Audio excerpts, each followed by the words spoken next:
Hello and welcome to the Modern Romantic Podcast, where we celebrate romanticism through many creative outlets and passionate people doing some amazing things. Hello, I'm an archaeological wonder. Hi, my name's Trey. Find me at Orphetunes on most social media outlets, and I'm joined by my co-host Emily. Hi, Emily. Hello. Today I am agricultural achievements. Yes, we love agricultural achievements. I knew you'd. Um, I knew you'd get that. Before we dive into tonight's episode, we would like to give a special shout out to our longest subscriber for the podcast channel. Can we please get some love for our 13-month subscriber, Kaz? Hi, Kaz. We love you. It's like she's gonna answer. I love that. Yay, Kaz! Thank you for being here for 13 months and plus however many days, 56 Yes. episodes or weeks or something like that. Yes. Yay! But we are super, super happy to have you back with us, and we're super happy to have all of our audience members, including the cat who's currently meowing in the background. Uh, That's mine. Yeah. Sorry. no worries. Emily, would you like to introduce our fantastic guest for the evening? I would. Tonight, we're chatting with someone whose voice you might recognize. Saying he is a gemologist and a university professor feels rather simple because he's also like a top expert on geological and environmental sciences, stone and architectural restoration, and cultural heritage management. You might know him from Nat Geo, Smithsonian, PBS Nova, and more. Ladies and gentlemen, Nabateans and stone golems, Tom Paradise. Hi, everyone. Good to have you here. Yay! Thank you for coming. This is very exciting. Oh, me too. So, Sorry, I'm trying to grab my cat at the same time. She's very... see, it's Be this quiet. thing on literally every single episode where I'm anticipating that Emily's going to ask a question, then I'm ready to ask a question, and then we both just wind up doing this. It's a bit. Um, One thing though we kind of want to start off doing is just ask. You have such an extensive background to you. One of the things that when we were doing our research, was we found out that when you were 23 years old, you got called to go to Jordan. Can you talk to us a little bit about that and what made you say yes? Um, sure. It was. I People often ask me why I like ruined and buildings falling apart, and I think a lot of it had to do with growing up with an Italian mother and being dragged around to see these things as a kid, and always wondered who lived there, who was in these buildings, who built them, what happened here, what did they eat. And so I had an opportunity when I was young to go to the Middle East, and I always loved it. And then a couple years later, I was actually asked to visit Petra specifically for the filming of a very large movie, famous movie that made Petra kind of, put it where it is now. Right. And I really didn't know much about it. And all of a sudden, I'm behind the scenes and I'm kind of making sure no one wrecks anything. And that was the beginning. And I've worked over there now. This would be my 34th year this summer. It's Wow. crazy. Yeah. Never looked back. Yeah. But you actually like moved there. You lived there. Yeah. I lived there off and on for 3 years, thanks to the American Fulbright program. In the old days, they would send you overseas for years at a time. Now it's only kind of a year program. But I'm really lucky to have been awarded a Fulbright, and I just picked up and moved to Jordan. And it was great. I lived in Amman and kind of commuted to Petra, and then lived in Petra and commuted to Amman. It was just, it was great. It was that time in my life, before there are kids and before you have, other kind of commitments. It was the best. It was the best. And Jordan is just one of these countries that it's just so welcoming, so comfortable, so easy, right? The food's, there's no surprises. I was going to ask that. Like, I don't know anything about the food there. I mean, I love it. Growing up again with in an Italian and French family, the food wasn't that far. I mean, some of the things we already know, like you can imagine the falafel, and shawarmas Oh, and all yeah, that kind of okay. stuff. Oh yeah, that's really sort of, fast food in Jordan. Okay. And then they cook with a lot of rice, they cook with lamb, they cook with things that, Italians do anyway. So I loved it. I was just utterly surprised how friendly everybody was right off. I mean, like in an Italian family, who's your friend and who's not, right? Right. And I felt the same way in Jordan. I could tell that these were family. That this was great. That's awesome. Did did you have anything that surprised you going over there? Did you have any like preconceived anything that was like totally different when you got there? Or? Yeah, especially because the first couple of months that I got there, maybe the first month or so, I was living in Amman, Jordan, the capital, and it's a big city. So I was expecting the Bedouins and the camels and the goat tents, and people eating with a fire in their house, and so it kind of made me laugh when I go to Amman that it's a big city with boulevards and hotels, and so I went, oh yeah, this is funny. I had all these preconceived ideas about Bedouins and camels and tents, and then I moved to Petra, which is about a 3-hour drive easily from Amman, and there they were. Bedouins and camels and goat hair tents, everything. So I had undermined my own, you know, perception. It's like, oh God, yeah, I really did believe there were going to be, guys with turbans, riding camels in Amman. And then, of course, I go down south to Petra, and there it is. The Bedouins make a very good living raising camels and giving camel rides to tourists. And so, what was my kind of preconceived notion ended up to be true, but in different parts of the country. Because you go from a big city any place, and then you go into the country, and it really does change. Right. But and that's I think what made the country so wonderful to work in is you have that balance of you have a city that every so often I realized I'd be staying with friends that needed a microwave, and I'd drive a couple hours to the city and go to their version of Walmart, right? And then turn around in the car and go back, and I'd bring them a microwave that they would use on with their generator was on in a goat haired tent. Huh. I mean, it was great. I love the two sides of the coin, right? It was, and there's chickens running around, and someone asks you if you want chicken for dinner, and there she was running around 1 in the morning, and there she is with a fork in her at night, right? It's That's amazing. reality. Yeah. I loved it. I really, and I still do. I'll be going back in May, so it just, it's just there's something really centering and calming about the place. So That's cool. yeah. This is going to be kind of a very open-ended question, but with such an extensive background, as we talked about in our introduction, you're an expert in geological and environmental sciences, stone and architectural restoration. How does one get started, even like the first step towards obtaining all these things that you've now seemingly mastered? Oh, that's interesting. I think um, having parents who are kind of comfortable had a big deal, had a huge effect because I wanted to study art history, and rocks. But I also like maps and cartography. And, you're in school and your parents are kind of hoping you're going to graduate within a couple of years. Mhm. And then it's like, wait a minute, I really do see a career that kind of involves all of those.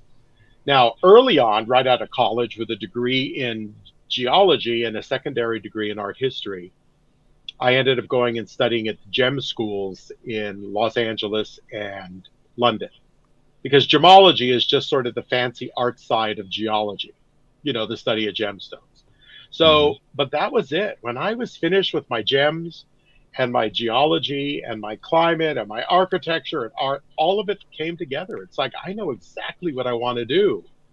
And it's not that weird. What was weird is how few people had the same vision as I did. I thought, oh, this is a cool field. You get to study stone buildings and art and even statuary. You get to look at stone work.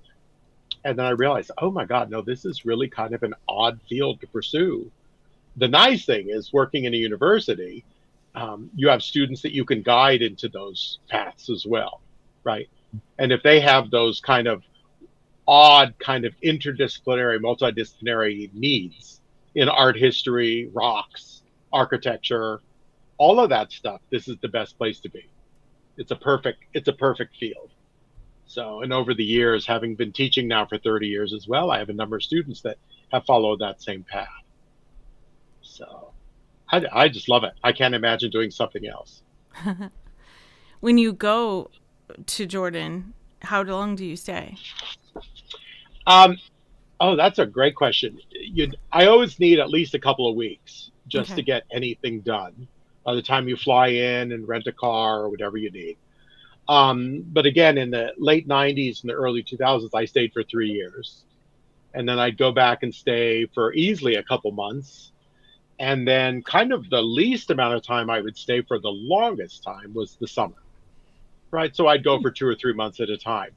The problem is, it's one of the worst times of the year to visit southern Jordan, right? It's Oh, very yeah. hot, Oh, it's very yeah. dry, it's very dusty. So, that's when you don't visit. The big tourist season in Petra is typically spring or the fall because the Okay. temperatures are lower. So, but yeah, it depends on what I have to do. I have very specific tasks this summer, and I'll be working in Wadi Rum, which is right next to Petra. It's the site where all the planet movies are filmed: The Martian, Dune, Star Oh, sure. Wars. Yeah, yeah, Oh. and that's very close to Petra. So I'll be working there specifically this summer because it's very closely related to what I do anyway. Okay. So, and they're not very far away. People always think, "Oh, you work on Mars."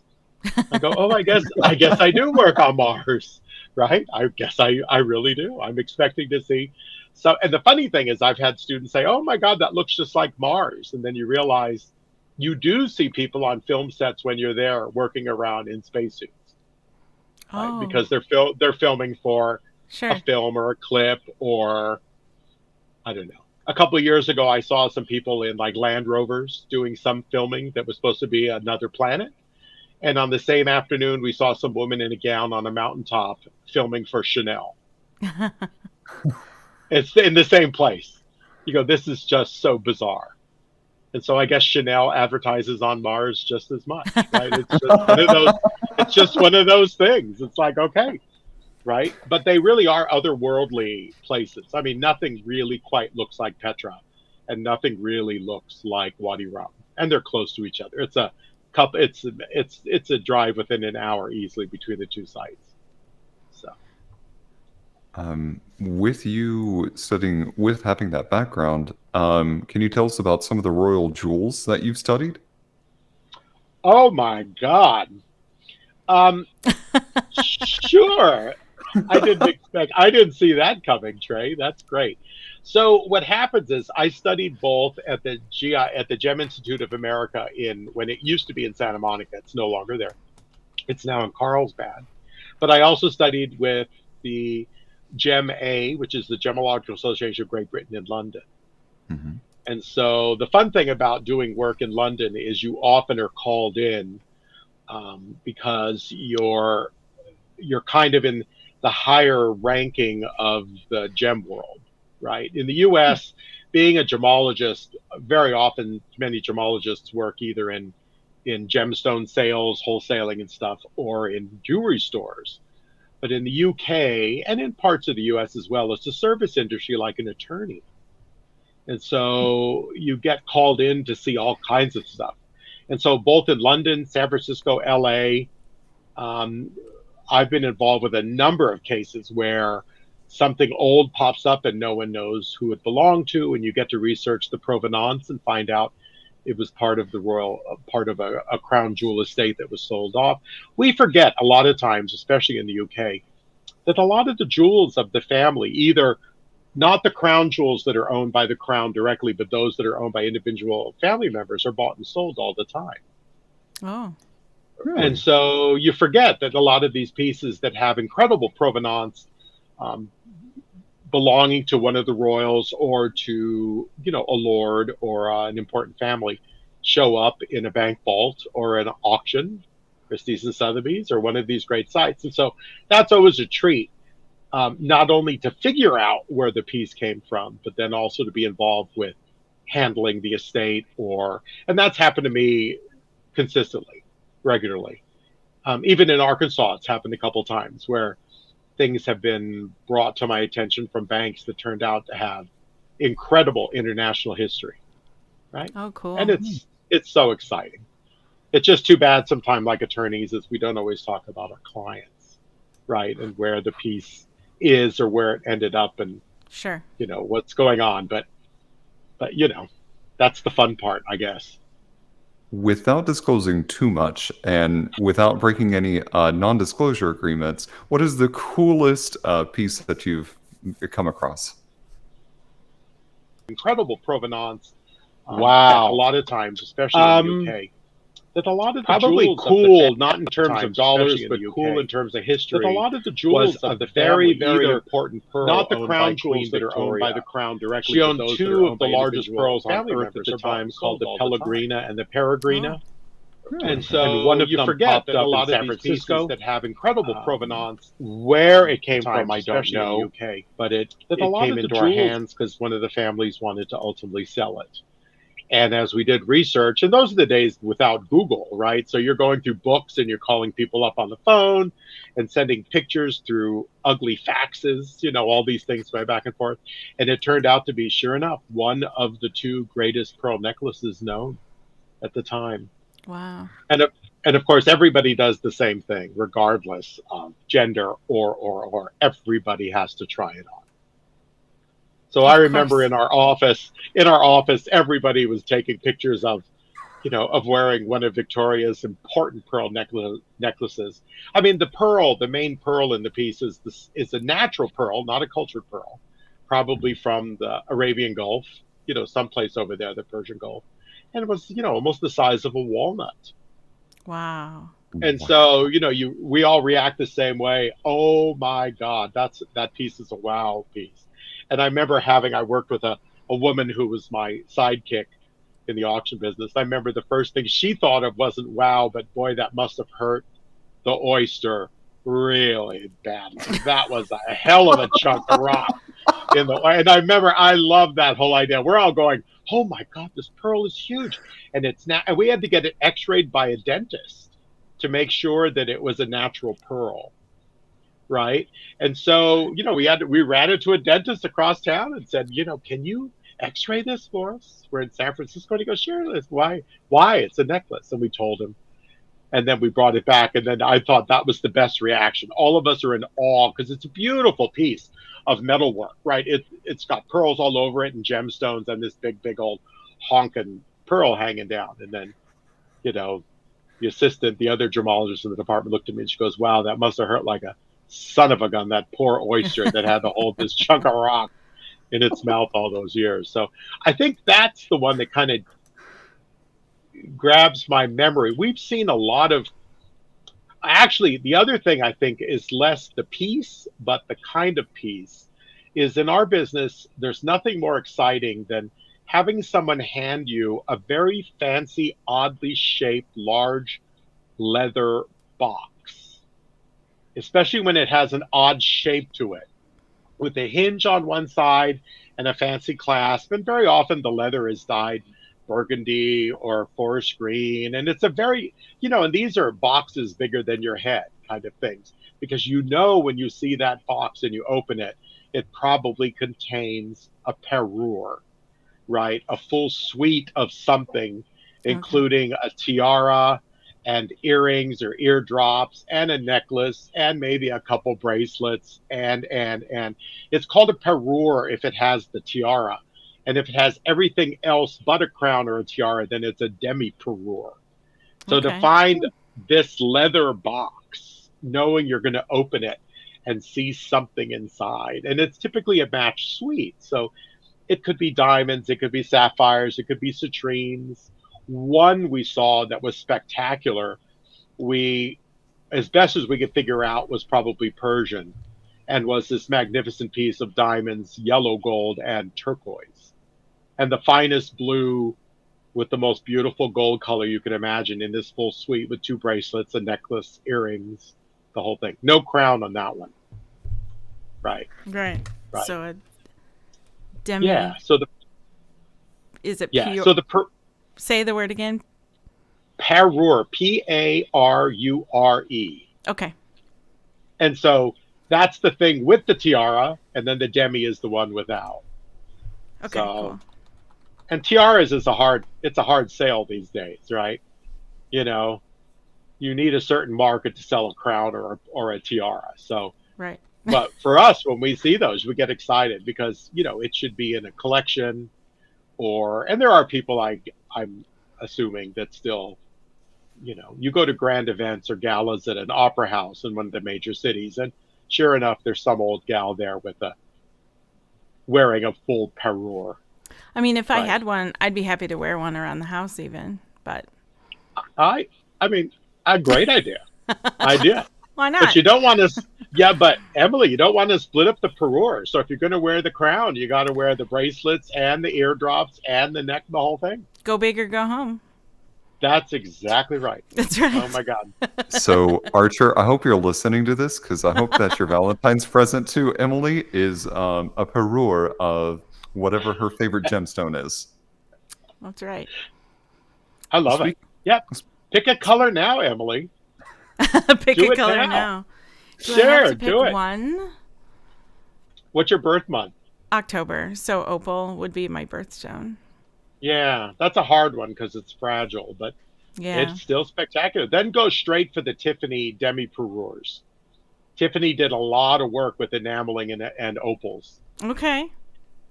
Yeah, yeah. He said Like you maybe go, maybe I can find one on Amazon. go. That's it. That's it. We can get you a plastic one on Etsy. Sure. I like it. No one will know. Just make them stand 3 feet away. Right. Is a black opal a natural stone? Oh yeah, Okay. definitely. We kind of break opals into a couple categories, but no, black opal is the most durable and I think the most stunning from a distance. Yeah. Right. Some opals kind of bleach out in the light. The craziest opals that we don't see very often, and we handled a large one years ago, are called crystal opals. Oh. And it looks like a piece of white clear glass, colorless glass, until the light hits it, and all the opal colors are in a transparent piece of rock. Wow. And they're spectacular. We joke that it's the Arkenstone from the Tolkien books, right? It's a big rock of transparent clear glass, and it sparkles like nothing else. They're spectacular, but they're soft. It's a tough one. We handled a large ring years ago that was a beautiful Art Nouveau piece, turn of the century, that was spectacular, and it was faceted.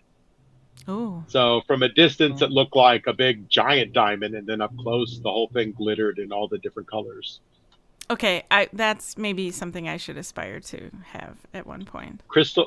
Oh, you can find them. They're around. It's because it's not a big part of the market, like white opals or bolder opals or black opals. Oh yeah. Okay. Good to know. Thank you. Sure. Okay, listening audience. My birthday is October 20th. That's good. We've got 6, 7, 8 months to build a crystal opal parure for you. There we go. I like it. So I will handle the parure box itself. If our listening audience can handle the other collection pieces, I will just please ship 2. I'm kidding. Yeah, we need a proper leather box with a hinge that is dyed a gem tone, right? Excellent. With a fancy clasp. But Trey, I'd hate to even think what it would cost to have a parure box made now. Well, I bet it's a loss. It's a dying art. I bet it would cost thousands of dollars to get one made just to fit a suite. But we know a leather worker. We do. Ooh. We do. Yeah, it's. And sorry, go ahead. I love it. And you know a gemologist, right? It's right? Oh yeah, We pieces do. are falling into place. That's it. Oh, and we know someone who can actually craft these into some beautiful jewelry pieces if we asked her nicely enough. Oh, right. We do. We do. Okay, so um yeah, I think this is coming together nicely. Thank you, Tom. Sure. Archer, you're not gonna be broke. You're just gonna have to eat Chef Boyardee for quite a while. Lots of ramen. It's so funny.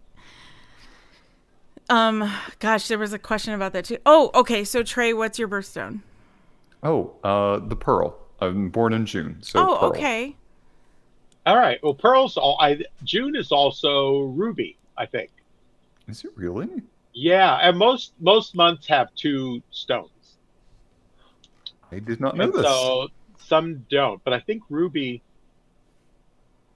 Kaz is saying Yes. July is Ruby, and so Okay, is then what? Sandra. So someone Mo- can check for me. No, amethyst is February. February. Yeah. It's June is pearls, pearl. alexandrite, and moonstone.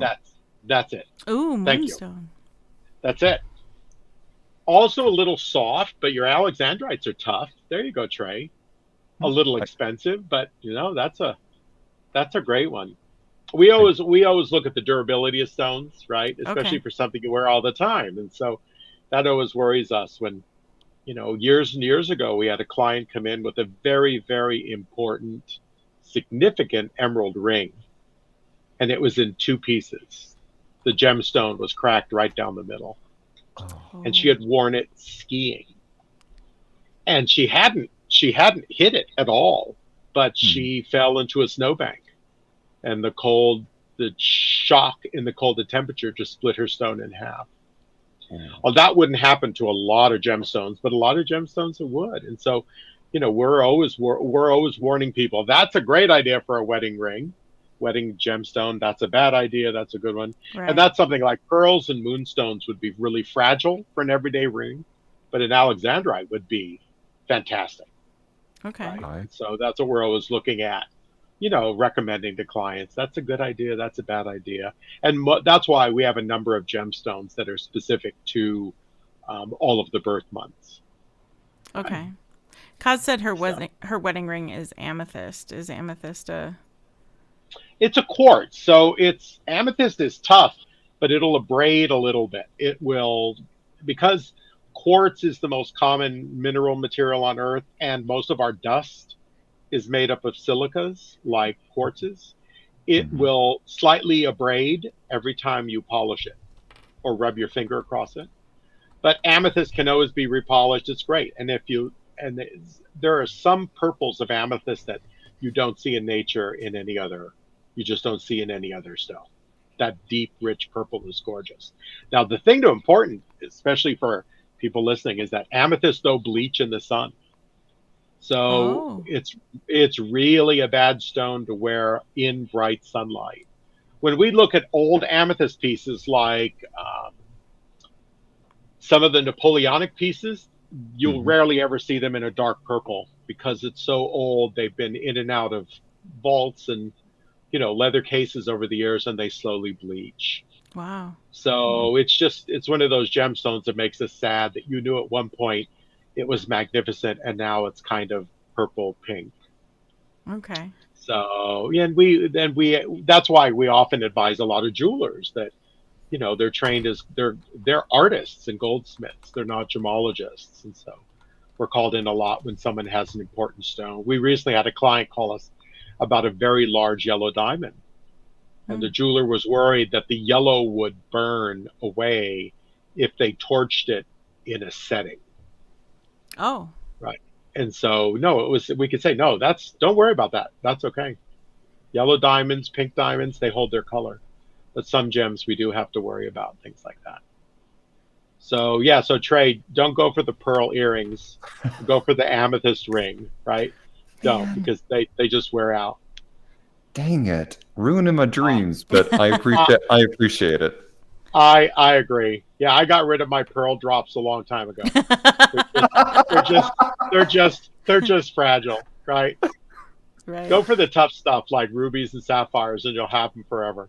Okay. I think it's kind of interesting that we're on this topic, and I've never actually been a Diamond fan. Like, I've always been a fan of doing something a little against the grain. It's not that I don't like diamonds, but my dad actually got my mom this gorgeous engagement ring with some emeralds set in it, and then he put like little teeny tiny diamonds around it to kind of emphasize the emeralds. And I always thought that that was like really gorgeous. And then he bought her, I think, like a topaz necklace at some point. So I've always just been really fascinated with alternative choices towards jewelry. So don't go for the diamonds, peeps. Always ask what they like. I agree. My wife wears a sapphire, and I think I've just always loved rich blues. I noticed Emily mentioned something about tanzanites. There's nothing, Yeah. somebody, there's nothing that color. The only thing I've ever seen that looks as that purple blue that you get with tanzanites, very rare sapphires. You will see having that blue purple, but nothing other than that is really a tanzanite. That rich, sort of dark royal periwinkle color. And I Hmm. think that's why I go to color. The whole business of gemology is about that spectacular splash of color that nature made and humans kind of enhanced with faceting. Right. My So my everyday earrings are tanzanite, the ones I'm wearing right now. I almost never take them out except to clean them once in a while. And I never thought about the the durability of the stone in wearing them every day. It never even occurred to me until just now today. And so now I'm thinking maybe should I second guess myself, or would a tanzanite ring hold up even? tanzanites hold up well. They don't shatter, but they'll slowly abrade over time. They're Okay. not the hardest of gemstones, but it's a great ring. Now the other option, Emily, that is beautiful, but they're hard to find, are called sugar loaves. And it's when the gemstone is faceted on the bottom but rounded on the top. Oh, interesting. And tanzanite sugar loaves are to die for. They're Oh. incredible because you look into it like the sea. You're not getting the sparkle to your eye, you're just getting the rich blue color. And so you just feel like you could just get sucked into that depth of blue, purple, and all that stuff. But earrings are different because we tend not to beat them up too much. True. Engagement Yeah. rings, that's what we tell people. Stay away from the emeralds unless it has a good guard or skirt around it of diamonds or something. Emeralds are real sensitive to changes in temperature. Rubies and sapphires last forever, like that. Same thing with many of the garnets. And garnets come in every color but blue. People Hmm. don't realize that when we think of a garnet, we think of that dark kind of inky wine color. Yeah. Hmm. But oh my God, there are spectacular orange and yellow garnets and beautiful greens. One of the most expensive gems is probably a very fine bright green garnet called a demantoid. Hmm. And they literally look like a cross between an emerald and a diamond. Wow. They're spectacular. And so they were not common's not the right word. They were popular with the Tsar family in Russia 100 years ago. They used a lot of demantoids, but they're spectacular because they sparkle like a diamond. But it's the brightest. I've heard people say it looks like the most beautiful faceted old 7-Up bottle. You remember that old thick green glass? Yeah. And Yeah. and they can easily outpace in price some of the diamonds. But nothing beats the price nowadays of colored diamonds. Blues, pinks, red diamonds are still the most valuable of the gemstones, and some pinks get pretty close. But I've blues are also beautiful. I mean, there's colored diamonds are incredible. I've seen like something called a salt and pepper diamond too that made me think, oh, these are just occlusions that are now trendy. Is that true? Yep, that's it. Well, and some of the lesser quality diamonds are these, diamonds are rated on a scale from colorless to a bright yellow Okay. to a kind of a yucky yellow. When they get darker than that yucky yellow, then they become fancy yellow and they're valuable again. But if they tend towards a gray or a brown, they drop in value. But it's brilliant now that some diamonds are being marketed as coffee diamonds Yeah. or smoky diamonds, Mm-hmm. right? Mhm. Inky diamonds, and those are actually low quality stones, right? They're not as valuable as the others. But when they're matched in a set, when you have a bunch of coffee colored diamonds that aren't valuable, but they're cut beautifully and they're matched in a set, they're spectacular, Sure. right? They Mhm. really have a place. But no, I love it when they're sold with cute names. We have to give a good name. Yeah. We Of joke, course. in San Francisco, we need to call them fog diamonds, Oh, you sure. know, Fog. right? That are kind of inky and gray. And yes, they're the San Francisco fog diamonds. The And then you Misty have a whole new Mountain marketing. diamond. Right. That's it. Exactly right. Exactly. So, See, oh, go ahead, Trey. this was just a ruse to get you to talk about gemstones because we're really just trying to build up our jewelry collection. Right. Our I I can't say the word. Our what is wrong with Terror. me? That's it. That's it. Parure. Thank you. Our Perfect. parures. Perfect. Multiple parure closets. That's what we need. I love it. And there's someone with kids named Peror anyway, Oh, right? didn't think of that. Oh, No. absolutely. So what? I have a strange question, and if you can't quite answer it, I understand because it feels like it would be really involved to me. But what if someone were to bring you a stone and say, "Hey, can you look at this for me?" I don't know what it is. I inherited it. It came out of like a safety deposit box or whatever, and it's just like a green stone. How do you? There's obviously, I'm assuming, a process and also your expertise, but what? When you look at it, do you go, oh yeah, that's obviously a whatever, but like to someone else like me, it could be a emerald, it could be a citrine, it could be a topaz, it could be a, because so many, like just like you said, the one red stone isn't always red; it's orange and yellow.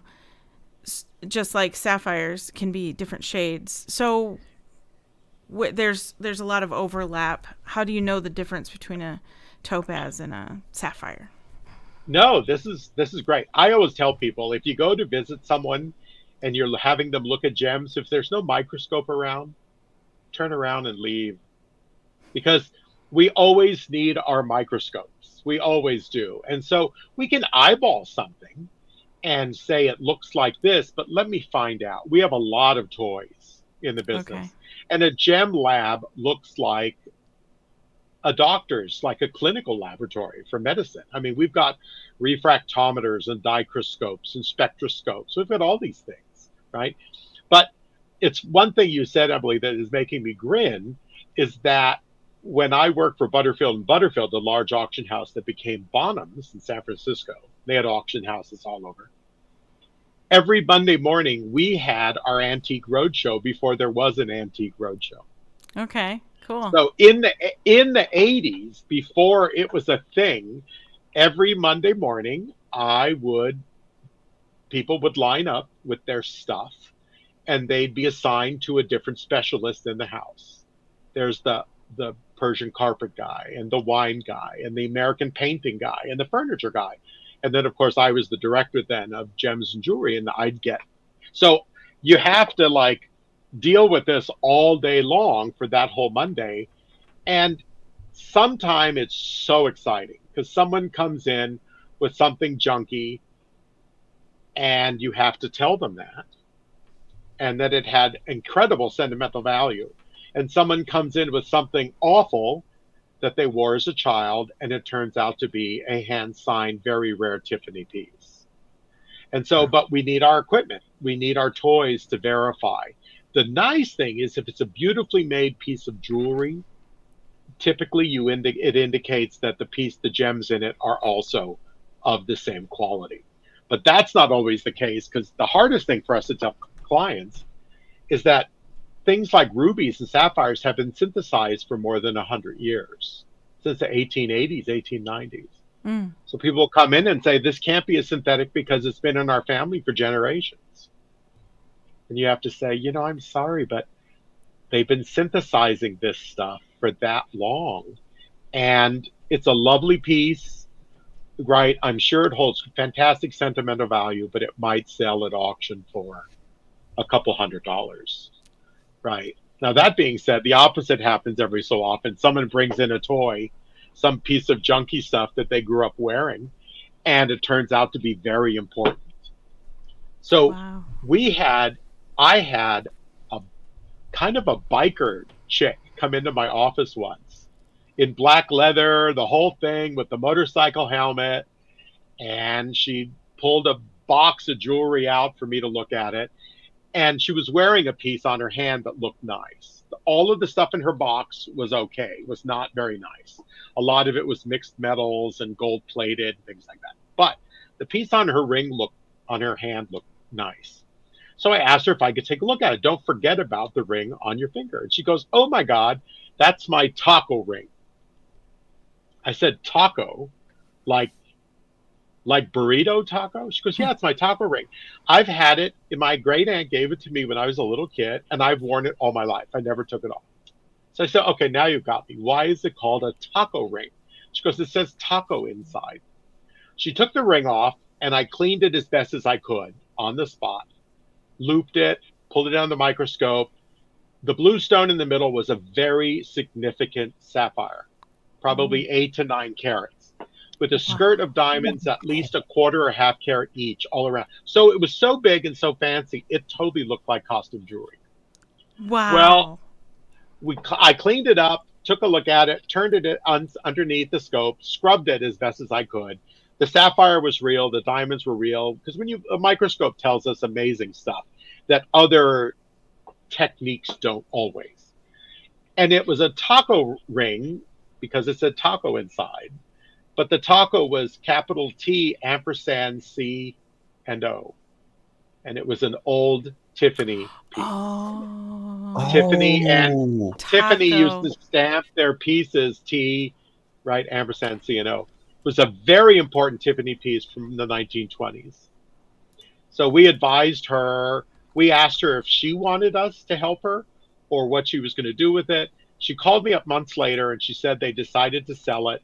She was in New York. She brought it to a large auction house, and it sold at auction for $160,000. Wow.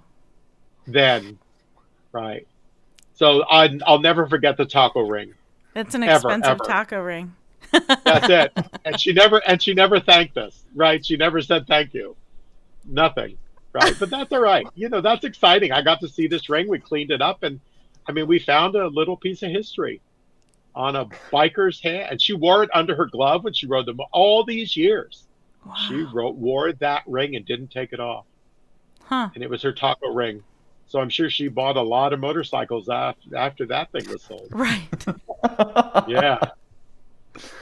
Yeah, that's amazing. Do you I guess it's not really a gemstone, but do people bring you things like, I guess it might be considered that. What about abalone? Oh, that's interesting. We see a lot of it, especially because I grew up in Northern California. Yeah. So we see a lot. And, when it comes from the Pacific, they call it paua shells, right? It's the same thing. The paua shells that we see in Hawaii and parts of the Pacific is also abalone. I'm a terrible one to talk to about that because I grew up with somebody always having a bucket of abalone shells in their garage, right? That you use for ashtrays at the barbecue outside or hung on your fence. So, in Northern California, abalone hunting is restricted, Mm-hmm. but but abalone washes up on shores. Yeah. So we always have boxes of it in the house, but it's commonly used, and I think it's underrated though because it's so beautiful, right? It's spectacular.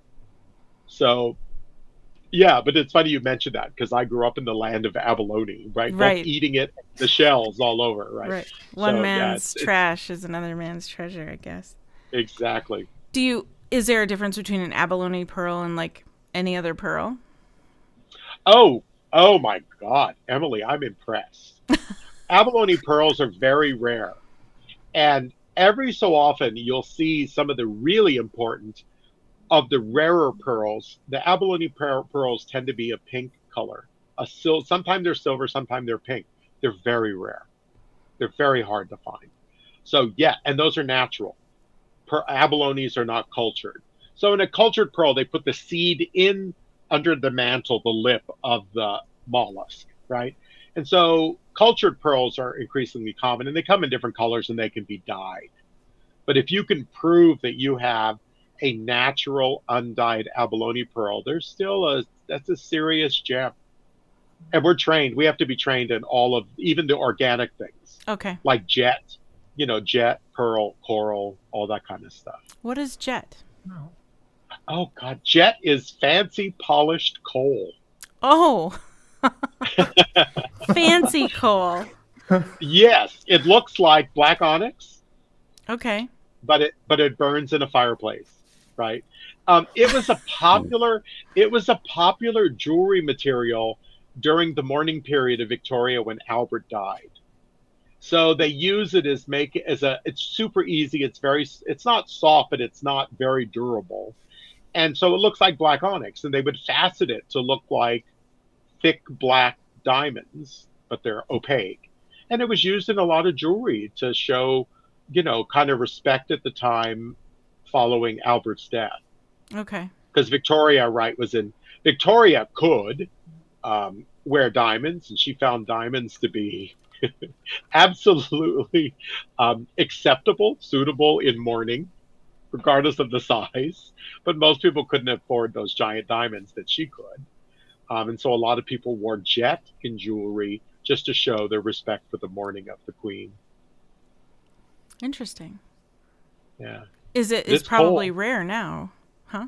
Um, I can't imagine if anyone is faceting it. There are so many faceters now, right, in the U.S. everywhere. There's probably people faceting it, but I can't imagine there's much of a demand for polished anthracite coal, right?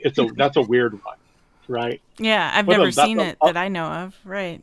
Well, and you wonder what the symbology would be. There's got to be a joke in there someplace. Oh, I just got married and my husband gave me a piece of jet. That's what you get in your stocking when you're not so good that year. Exactly right. So what does it mean? She's hot. She's volatile. She's subterranean. And now she's on fire. That's right. Exactly. That's it. Exactly right. So, or if you press it enough, maybe you will get. That's it. He's going to tell her to just keep sitting on it until it does become a diamond. That's it. So what he's trying to say is she's going to be under pressure with it. That's good. Yes. I love the ruse. What a lovely jet. But no, you see jet jewelry. The problem is the jet jewelry became a type of black glass called Vauxhall. So in the UK especially, you see a lot of jewelry made out of black glass. And that was popular. But Vauxhall jewelry is still popular now because it's still period stuff, right? So we're looking at stuff from the 1860s, 1870s. So it still holds value just because it's not valuable material, but historically it's important.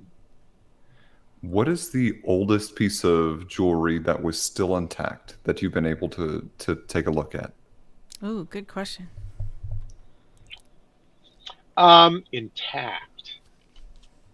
I've seen a medieval cross that contained a piece of wood inside, right, that was attributed to one of the tons of wood of the cross, right? So that was there. I mean, it had been appraised as a very, very high period medieval piece. I want to say it was 1250. And it was a big old cross on a handmade chain, all out of silver, with a big chunk of wood in the middle.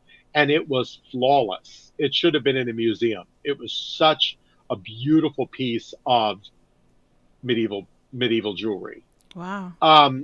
But one of the finest full sets I saw was a demi-parure that was early Georgian, 1810. Now it would be 200 years old. And the piece was flawless, intact, had never been worn. And it was this beautiful sort of Roman laurel leaf design with turquoise and gold. Hmm. And it was two bracelets, two sets of earrings, and a large necklace. And that was spectacular, only because you wonder, how does a piece 200 years old last that long with frail leaves, and everything was embossed and engraved, and it was spectacular. And the turquoise was as fine as anything you had ever seen, but also matched. We see a lot of gems by themselves that are beautiful, but when you get a suite of jewelry where there might be 30, 40, 50 pieces identical and matched in color and shape and all that, that makes it even more interesting and valuable. And I remember that piece of jewelry in the fancy leather box, right? When you open that box and out comes this spectacular laurel wreath, right? Everything. That's pretty exciting. And then you realize, oh my God, how many people have come and gone in the 210 years since that piece was first made, right? Well, and if it was never worn, it makes you wonder, like, why not? I know. I mean, exactly. I mean, and it was so when you get pieces that when you find pieces made out of a lot of gold before 1830 and 1850, the gold is always really light because gold doesn't become really abundant until it's found in North Georgia in the 1830s and then found in California in the 1850s. So gold before gold is really discovered in California is rare. It's hard to get a lot of it. So to find a necklace made 40 years before the discovery of gold in California only out of gold and a lot of it is really unusual. Very, very unusual. So right away it tells you this was for a very important person, if not a royal. Okay. Right? And it was not American made. It was a European piece, probably Italian. And then where's the turquoise come from? The turquoise could have been Persian.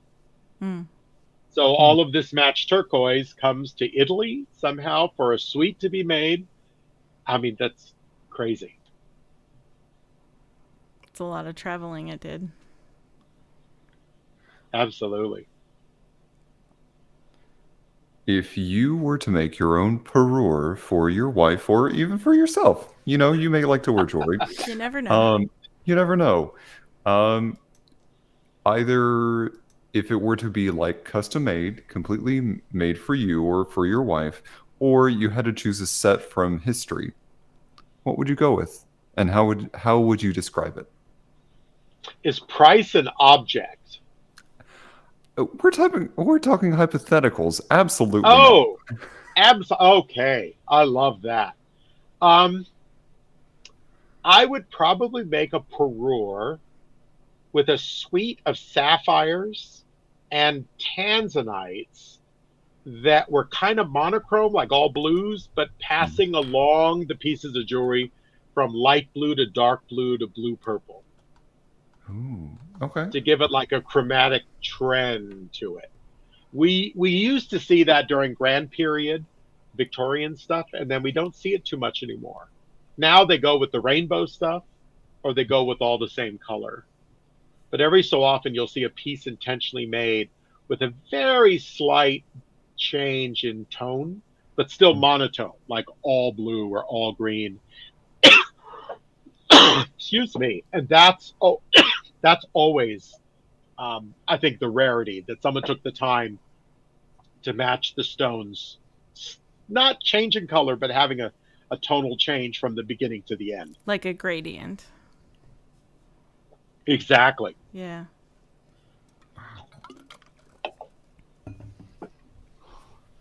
A toast to Caponis. Caponis was our moderator for a long time and passed away last year. And so every now and then we'll do a toast to Caponis. And we might as well, since we're all thirsty right now anyway. Oh, I love that. I think I'll steal that one of these days anyway in the classroom and have my students toast to Caponis. Oh my gosh, that's amazing. It sounds like it should be a toast to Caponis. I love that. Thank you. Well, he was an important person to our history, so I think that fits. Yep. To Caponis. To Caponis. So is sorry, Trey, please go. No, go. You started before I did. Go for it. I was going to say what part of what I mean, because you do a lot. You have consulting. You teach. You do a lot. What? I don't want to say what's your favorite, but what is the thing that gets you the most excited? What's the phone call that you want to answer?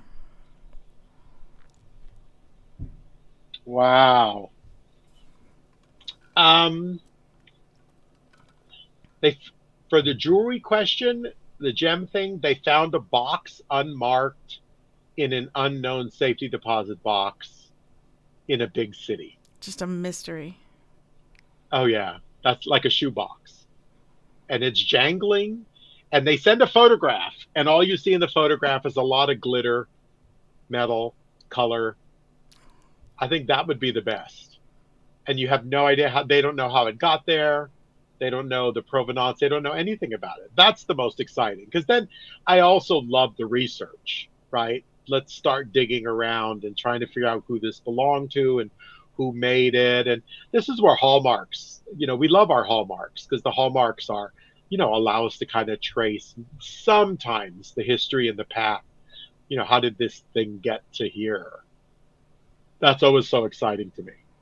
I think that would be, that gets me excited. You know what, right? Trey, when we write our screenplay, we need to write it about this, and then we'll have it star Tom so that when it actually gets filmed, it can be like him living out his dream, but it'll just be for a movie. But at least you'll get to do that. And then we could film part of it in Jordan and make it like he's on Mars, and then have Chanel filming their commercial in the background. Oh my God, I love this. I'm in. This is my tribe. Yay. Okay, so that was for gems. What about any other phone calls? Oh my God. I got one this year that was pretty close. Yeah? Where a major television network called me up and said, would you like to oversee an expedition to Jordan? Ooh, yeah. Yeah. And that's what we're doing in May. Okay, cool. I didn't know if we could ask about that or not.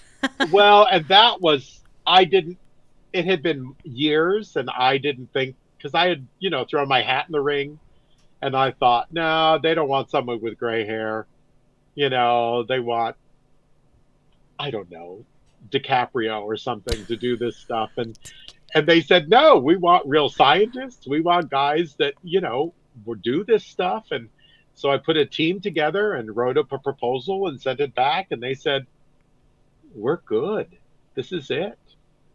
And so there's a team of about 4 of us going to the Middle East to do some work, to look for stuff and to measure things and to study things. And it's like, it's a dream come true.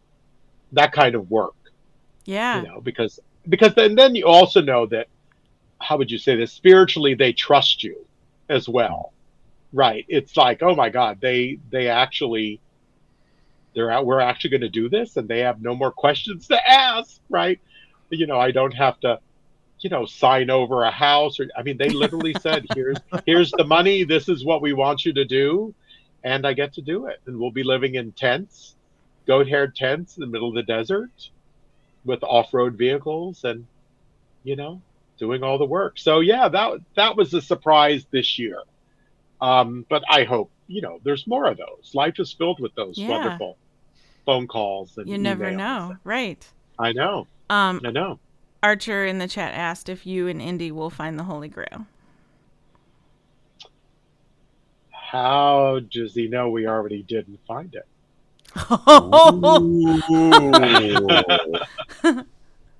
You know what's interesting is you said that, but the look on your face didn't change at all. Which means it must be true. Well, and the funny thing about that is, coming from a science background, in terms of gems and rocks and sandstone and architecture. When I look at that, I go, I don't know if Indy would even know if he found it or not. That's possible. Right? You know what I Yeah. mean? Because the training in the fields is so radically different that when I work in Jordan, when pieces are uncovered, I mean, I'm not an archaeologist, so I don't dig, but when pieces are unearthed, the first thing they do is they call me in, right? If they know I'm working there that month or whatever. And so, you know, we're all experts in different areas. And in archaeology, right, you're looking at context and you're looking at materials, but you cannot be the architectural specialist and you cannot be the mortar guy and you cannot be the rock and the gem guy. So I love it when I'm in Petra that I get a call and someone says, Tom, you know, when you're done for the day, come by this site because we found something here that we think are really important Roman period granulated gold and amethyst earrings. And it's like, oh, I'm there right now. Right. And everything in Petra takes an hour to walk anyway. But it's just so exciting to me when I get those calls. No, but I'm joking because maybe Indy, if he found it, wouldn't know what he had. Right. If he hadn't studied it, that wasn't his expertise. Right. Yeah. So where my expertise is so different. So, right. Indy would ask me what I know and I would ask him what he knew. Right. And that's right. But in the movies, he's an expert on everything. And that always makes us giggle. I was going to ask if you watch movies like that and just like shake your head. Oh, I love them. All right. You know, I mean, you got to love that stuff because, right. It's like I remember when the movie Volcano premiered with the volcano that erupted in downtown LA. And it Right. premiered. I was teaching at the University of Hawaii when it premiered. And I worked with all the volcano guys, and we got to see the premiere in the theater with all the volcano guys. They let us see it ourselves, and I was totally entertained, but they laughed the whole time like it was a Marx Brothers film. So sitting in the movie, listening to all of these volcanologists watching this film with Anne Heche and Yeah. I forgot. Are you looking it up? Yes, Yes. I could Okay, totally thank see him you. on the. I know which Yes. movie you're talking about, but Exactly. And the lava bursts out of the ground on Wilshire Boulevard. And listening to 20 or 30 volcanologists in the theater, right, wetting themselves, they were laughing so hard, made the movie even funnier, made it funnier even to me, right? And Anne Heche is the volcanologist, and she says things that are utterly ridiculous in the movie, but that makes it even more fun, right? So yeah, those are, and the gemstone movies for me, oh my God, they make me crazy. You know, I want $28 million in loose diamonds. No one in the world would ever throw a bunch of diamonds together in a bag at all. It's not like a diamond can cut another diamond or scratch it. So you just had $28 million of uncut diamonds, throw them in the bag, and now you have $14 million of scratch diamonds, right? So that always makes me laugh. No, when diamonds are traded, they're in very specific little papers, right? Each one is folded in its own paper. They're meant not to scratch and touch each other. But I love it in movies. They're in an attaché case, loose, rumbling around inside bouncing the around. case. Yeah, yeah. So no, we do that all the time. It's great. Did you find the movie? I did. I've never actually seen this movie, but it also came out when I was like, well, I actually won't say how old I was when this movie came out. It was starring Tommy Lee Jones, Anne Heche, Gabby Hoffman, Don Cheadle, and Keith David. Yes. Was it in the late 90s? It was in the late 90s, 1997. Yes, I remember sitting in the theater, and it was, it was more fun sitting. If I had to see it with regular people, our regular audience, you'd sit there and just roll your eyes. But sitting with a whole number of volcanologists who are just screaming in hysterics because it was just so badly done. And lava when lava ejects, squirts out of the top of a volcano and flies. This is rock flying through the air, right? And so in the movie, when it lands on the ground, it looks like styrofoam bouncing, right? I mean, if you got hit with one of those chunks of rock, it would hurt. And in the movie, it looks like paper mache. So it's even funnier that they're kind of putting their hands over their head, but they're being showered by tennis ball rocks. Because it would be like thud, But, thud, thud, and it's not. and Yeah. you would die. One of them would crush your head. So, right, it's great. Yeah, because it's raining rocks. Absolutely. Oh no. Right. And umbrellas don't help. Let's just bring out the Weather Girls. Let's just change the song from "It's Raining Men." It's raining rocks. I didn't ever thought about it like that. It makes me want to go back and see it. It's been a million years, but we'd probably laugh for more reasons than just those factual mistakes than because it's from the 90s. Well, what you do is, Emily, I'll watch it with you, and every time someone should die but does not, we can take a tequila shot. Right. How many be dead. minutes do you think we'll make it? Oh my God, he should be dead. Drink up, right? So alcohol poisoning will happen. That's great. That's great. Well, next Well, week it's less traumatic. It's less traumatic than a rock in your head. Right. It's we'll be dying happy. I think next week on the podcast we'll do that. We'll just have a live stream where we all watch the movie and then our audience can participate too. This will be great. Poor Trey. His head is in his hands. Yeah, Kaz and Archer both say they're in, so I think this is a grand idea. Great. Time for me to go buy some tequila. Okay. Maybe we should fly to where it's made. Oh. You could you could record live at an agave, right? A tequila factory. Oh, okay, yeah. And we Samples get them on samples board. come out and we just Yeah, I like that. Kaz Archer said it said- better be Patron. Yeah, good taste, Cause. That's great. Archer said, "Now we're talking." One question that I do have, especially with like the archaeological digs, or whenever you're looking at preservation, especially in a country that is not natural to your own, do you ever run into any opposition or into any just less than welcoming, gazes, and how do you overcome those obstacles? Wow. It's much less, I think, the country than the politics at the time. So there's been a lot of times in America's history when traveling abroad was not a great idea, especially in the Middle East.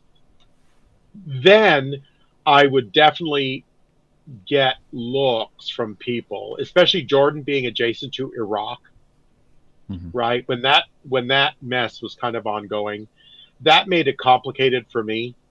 And so people would always ask me then, that especially those who knew me, what I thought about the political situation. And that doesn't help either, right? Because either way, either answer is complicated. That has been an issue over the years, but people that know me, and I like to attribute a lot of it to science, right? It's easier being objective, and this is what I do. Plus, in Jordan especially, and I've worked in Morocco, Tunisia, Jordan, Turkey, there's something wonderful about pulling the science card, and that I'm here to work with you, your government, and your professors. That makes it easy, because then it's like, science is objective, and that makes it easier. If I was over there surveying people and I was a political analyst or a journalist, I think that'd be complicated. Yeah. But when they think in Jordan, they used to call me Abu Hajar, which is the father of rocks, like a rock doctor. And that was great. That was fantastic because it made people realize, oh, that's right, he's a rock guy. Then the next thing they'd ask me if I had gold or silver in my backpack, right? So right away, then, oh, okay, he does rocks. I get that. If it was politics, it'd be complicated, but it was, yeah, it could have been bad, but it never went there. Morocco was a surprise. I was brought into Morocco specifically by the kingdom to interview people 20 years after 20 years, 40 years after a disastrous earthquake that hit in the 1960s. So I was there 2003 to 2006, and they brought me in, and I had to talk to people. I had to find survivors of that earthquake. I thought that was going to be difficult, and it turned out to be wonderful because I was invited to people's homes. I was taken to cafes because everybody I was trying to meet was at least 50 years old. So the old guys would pull me aside and, you know, give me food. That surprised me because that was much easier than I thought it would be. In Jordan, when I'm in Petra, because I've worked there for so long, they know who I am. They've met my daughter. They know my wife. You know, they know the whole family. And that's easy when I go to Jordan, because then the problem is trying to figure out when you're going to get work done.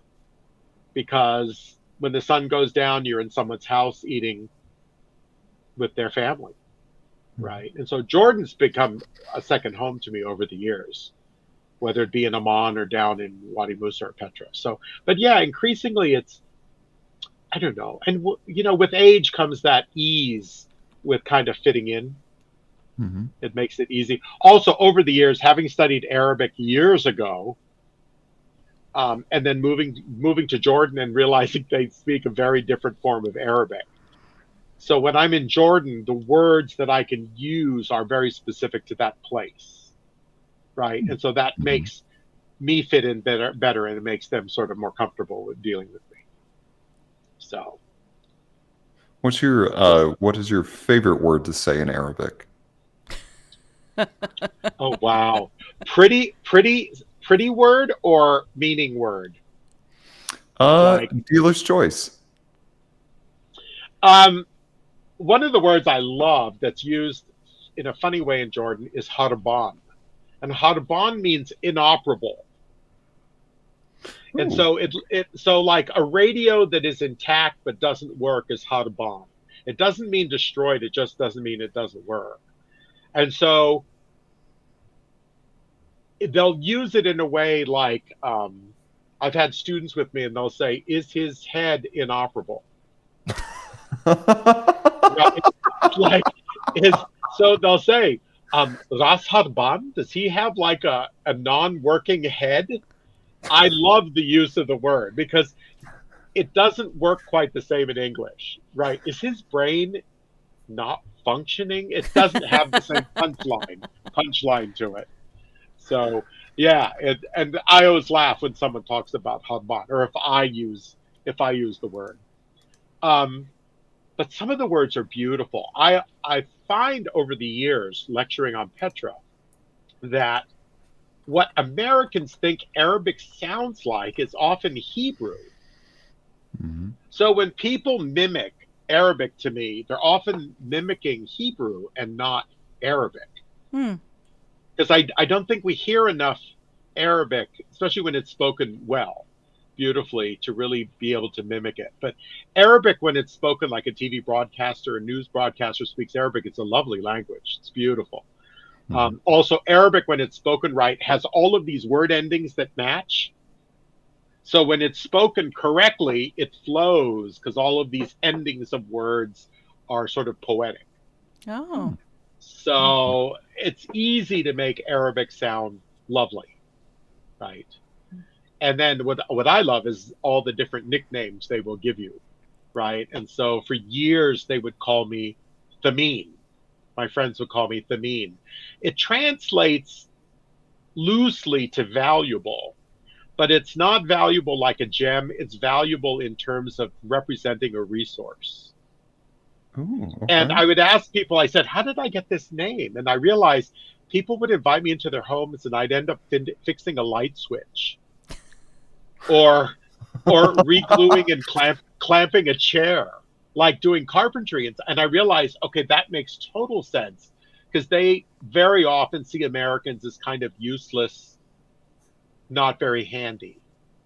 And when you live in the desert, you have to be good at everything from repairing your car to, building wood furniture and cooking. I mean, it's amazing how many men are as incredible cooks as their wives. And of course, to me, that's also very Italian because I come from an Italian family where all the men cook as much as the women do.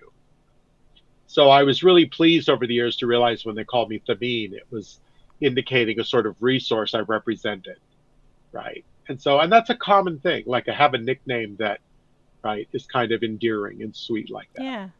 So, right. So like Emily has intense bright eyes, and they'd probably give you a nickname. They'd probably give you a nickname like, so when the word Abu is used for a man or is used for a woman, it translates literally to man or woman. But when it's used in context, like Abu Hajjat for me, it translates literally to the father of rocks, but it loosely means of all of those rocks, Okay. right? Like Hmm, Mr. okay. Rock. Like if someone's called Abu Mushkel G, it's actually a Turkish word used in Arabic. But if someone was called, like I could look at Trey and go, ay, yeah, Abu Mushkel G, if he's the father of trouble. But it implies that he at that point represents a troublemaker, right? Uh, And so someone could look at Emily and look at her eyes, or oh, better, Emily, your smile. They'd see this smile of like big white teeth, and they'd call you Sin, the mother of teeth, the mother of like white, pretty teeth. And that would be a compliment to you. Okay. That would be a compliment that they're saying that, that it's this part of you that is lovely and nice and Okay. right. Yeah. That he's does known us sound for nice. an he's known us for an hour and a half, and already he's picked up on so many wonderful traits about us. What?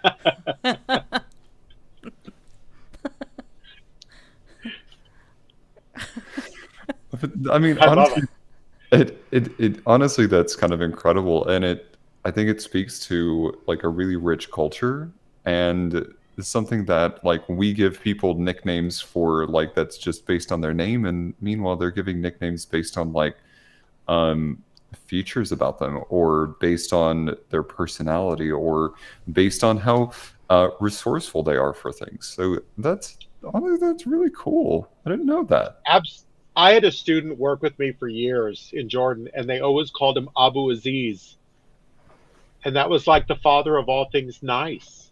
Oh. Aw. He was this generous, kind. He was brilliant, but he was really generous with his time and money, and he always carried pockets of coins to give to the little kids for helping us do things. And right away, they just thought this guy was just so generous, and that was his nickname, Abu Aziz. Yeah, you don't get to pick So your own nickname.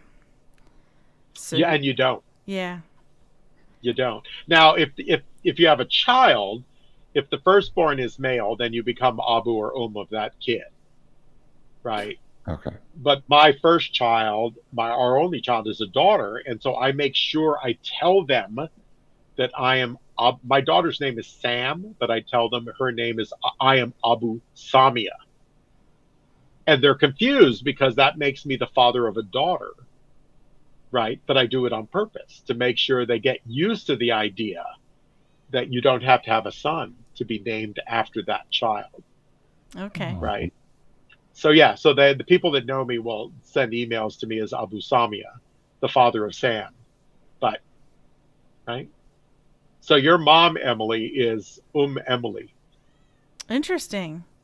and your dad is Abu M, I can't wait to tell Abu him that. Emily. Yeah. Well, and they use it in the Aladdin movies, right? Because that's Apu is the Yeah. monkey. So they're kind of using the same idea, Apu and Abu. And in Turkish, it's Ata. Ata is father. So they're all kind of close. Okay. Yeah. Kaz said I'd be the mother of Hades. Oh, I love that. I should know what hell is in Arabic, but at least for now, she'd be definitely Hades. Hades. Hades. It has a nice sound to it. Hades. It does. We'll get you that T-shirt, Kaz. Speaking of, Tom, do you have a T-shirt that says "The Rock Father" on it? Because I think you need that shirt. I have one that's close, and it says something like "Rock Dad, Beard Dad, Hero."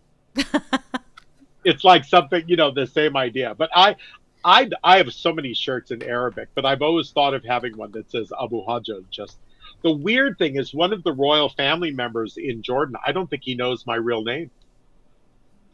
And every so often I run into him when I'm in Jordan, and he'll go up and he'll go, "Yeah, Abu Hajjaj." It's like, oh my God, I don't think he knows my real name. He just knows this name that's been floating around for 30 years. But that's great. And he uses it as an endearment, as a term of endearment, because it wouldn't be your real name. But it's like, I don't think he knows who I am, right? For real. Right. Or if he sees me on TV, he goes, "Oh my God, look, honey, it's Abu Hajjaj on TV. I know him." It's like, no, I don't think so. The Rock Father. I just thought it would be look like the Godfather poster, but then it would be you and then rocks. Oh, that I never thought of. The Rock Father. Now, you guys can also be called or Abu after some food you like a lot. Ooh. Oh. So like Trey could be Abu Donut. Actually, I do. And they'll use that as a joke name if you're at a dinner with somebody. And you're like not eating your meal, but you're eating one thing, and they'd say, oh yeah, all right, Trey, Mr. Abu Donut. And you'll hear that used as a joke in a family. Like you're not eating your vegetables. Someone would say, okay, right. So. Well, this is a great direction, though. This Abu is fantastic. Taco. Oh, absolutely. For Trey, Abu Taco. I love that. Well, I think that's better. It's better than something like chicharrones or something, right? Look, Abu chicharrones. Yeah, no, Abu Taco is nice and short and sweet. Well, speaking of tacos, I do want to point out that tomorrow is Valentine's Day, and it also happens to align with Taco Tuesdays. So, so please, wherever you are, if you don't have a meal yet planned, please go make some tacos. And happy Valentine's Day from the Modern Romantic Podcast. And you can call your date Abu Taco. If it's a male, though, right? That's correct. Yeah. That's it. Taco is great. Taco. Abu Taco. And you could force it into a female state as takia. Takia. That's like making the taco feminine. Okay, gotcha. Takia in Arabic. That's pretty though, actually. You could name your daughter that. Takia. Takia. Little taco. Well, it's like taquito. Yeah, right. In Spanish. Spanish, it's the same idea. She's spicy.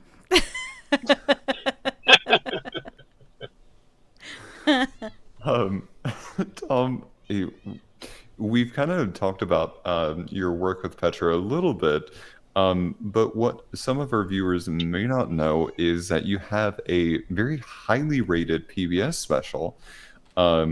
And knowing that your PBS special is one of those highest rated of all times, do you ever get goosebumps when people bring it up or when you go back and watch it?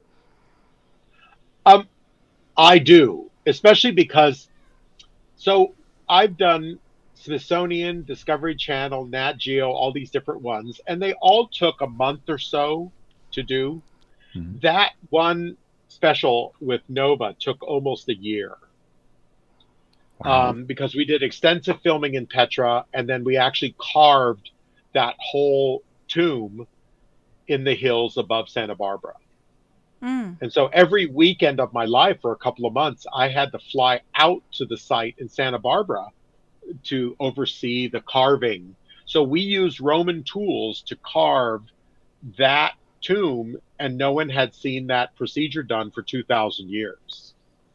So at the time we were filming it, I was terrified because we're carving a building out of solid rock, and one bad chisel slam could take down the whole facade. So I think we were so worried about making this perfect structure on film, time lapse over months and months and months as a part of that TV special. I didn't even think of it at the time until it was being edited and put together and all of that stuff. And then we went, wow, this is really spectacular. And it was done through two different production companies, one in Providence, Rhode Island, and one in LA. And that editing team did the most fantastic job. At the time, no. But then once it put together, we realized, wow, we really have something special. And then all of a sudden the awards come out. All of a sudden it hits the airways. It premiered to almost, I think, 40 million viewers internationally. Wow. And that was only the beginning. And it's been on a number of times since. So all I can do is, say I was doing what I love, but they were doing what they were so good at. Right. And we're in the hills above Santa Barbara, that we're an hour from anywhere with a film crew, with tools and devices. I've got a laptop because I'm trying to convert the 3D in the laptop to the 3D facade to all of this building. So what Nova did in putting that together was amazing. And so I still get calls all the time when it premieres again, when it shows again on PBS. So, and a couple of other series since have been pretty exciting, because Smithsonian took the track of research we had done on a great flood that destroyed Petra in the 5th century. So they took it in a different direction. And then we did Discovery and Nat Geo that was kind of a historic, kind of an overview. But that Nova I'll always go back and smile. The other thing, too, is I have to say I was much more active with directing in that, right? With the cartography, overseeing facts, text and script, all of that I was much more involved with. So that makes it even more exciting, I think. But the two directors that were involved and their teams and the editing was superlative. Is the site above Santa Barbara still there? It is. It's on private land. A very influential TV producer owns a couple thousand acres up there. Okay. We couldn't find a place to do the carving. We thought we could do it in Jordan, and it was too complicated with administration, right? You can imagine just paperwork and stuff. And then we thought we could do it in the U.S. Then we realized you can't do it in national park. We can't do it in state park. So we looked at Indian council lands, reservations, also complicated because the Indian councils, right, make it complicated. So we almost gave up. And I was at a meeting in LA trying to figure out what we could do. And I had to look for the geology that matched a little bit. But we couldn't get very close because Petra's rocks are more than 500 million years old. And we couldn't find anything in the U.S. that was older than 100 or 120 million that was close, right? Give or take, a couple million years here and there.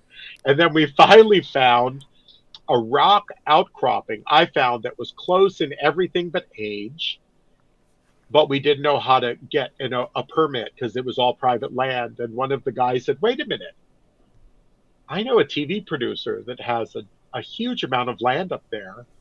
And we literally called him up. I didn't know who he was at first. He turned out to be a heavy hitter and a name you and I would know. And he said, it's yours. Here's a ranger. Go and drive around the property and look for it. We found the property on his land with a view. If you watch the series, if you watch that Nova, you'll see Catalina Island in the distance. And once you know it's in the hills above Santa Barbara, it makes sense. But it's in the middle of private land. So what he's doing with it, we don't know. And we ended up doing more to the tomb than you see on TV. We did a lot more to it. And so he's got this amazing Nabatean tomb thing with steps and a staircase and on his property. It's crazy. That's pretty cool.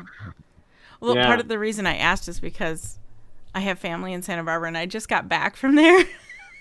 I thought, I wonder if I could see it from where they live or something. But Well, the maybe problem is it faces uphill. not. It Okay. faces away from the sea. But yeah. Yeah, no, we can talk, Emily. There might Okay. be some way to figure something out. Ooh. But no, it was pretty exciting. And the best thing is he is so incredibly well off. That's not even the right word. You know what Yeah. I mean? That kind of mega money. Sure. That we had an assistant with a little four-wheel drive that every day he would drive into town and get us whatever we wanted for lunch. Oh, that's cool. Not from a menu. Just whatever whatever you you feel want. like eating. Oh yeah. And this kid was like 18 or 20. And he'd go down the hill and bring back. One of the directors loved milkshakes. And the kid would go down the hill and come back with a bunch of milkshakes. Now we're in Santa Barbara, so for me it's like I want the Mexican food. Yeah. I want the local Latino yummy things with horchata and all that stuff. So every day he'd bring me up the hill all the best thing in the world from you can imagine. You know, fresh seafood tacos with horchata ice cream and, you know, that a little Tonya Labonia made for you, you know, down the hill. It was fantastic. But, you know, that's the advantage of working for that kind of power. Sure. So it was great. That makes me want to go back and eat more of their food. Oh, Yeah, that's one thing. We had lunch on the wharf at one point, and there was a restaurant there. We got seafood tacos overlooking the ocean, and oh, I'd done that a few times, so to me it wasn't quite the big deal that it was to my aunt and uncle who were there for the first time last week. So it was kind of a neat experience for them, and I really enjoyed the tacos. And I thought, boy, I wish I had a place like that in Minnesota where I am right now. Now I'm just gonna have Exactly. to go back. that's it. Well, when you get used to, and I grew up on the water, when you get used to fresh seafood too, nothing matches either. Right? That's right. Yeah. It is. Kaz said, I'd want clams. Oh, Clams are good. oh my God. I've never actually In had olive oil. clams. Oh, in pasta con vongole with lemon. Oh, it's the bomb. Right? Good choice, Kaz. Well, you'll have to come out there with me, Trey. Oh, yes, please. Hmm. I do have to call on. I'll meet you. Cool. Woo. I'll translate California for you. Um, in terms of like inspirations, because you've talked about how you've studied art history, you've clearly know quite a bit about gems, geology, jewelry crafting, and so on and so forth. And then you made a very specific reference to Tolkien earlier. I do have to ask, what are some of your inspirations in your day-to-day life? Oh, wow.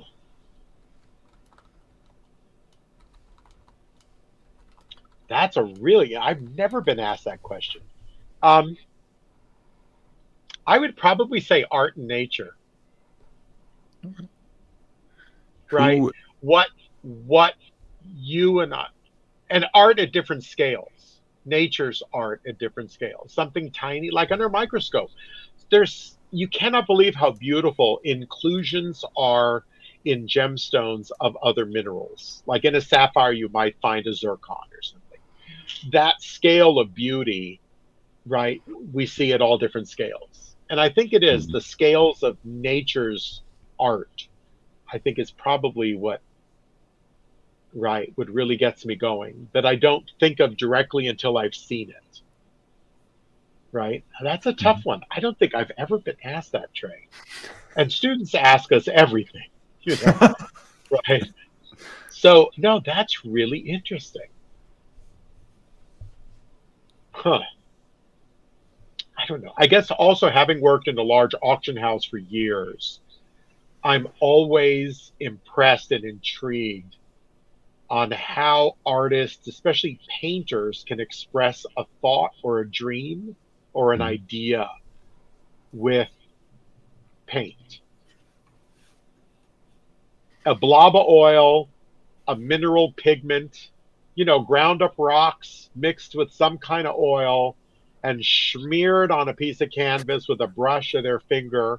And all of a sudden you realize you're seeing something that represents a thought or a feeling, something that's evoked, a dream. That always impresses me because I can't do that and really get excited when I see someone who can, who may.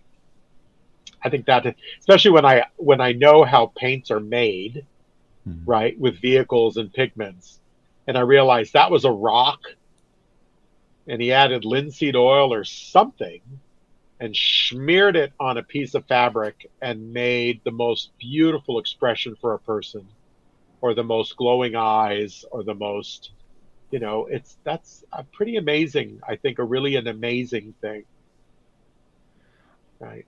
There are there are a few things for me that kind of capture the sentiment that you're going for, and or that you've been describing. And the one that keeps coming back to me, if people want to ask me how why should I care about art? What is beautiful about art?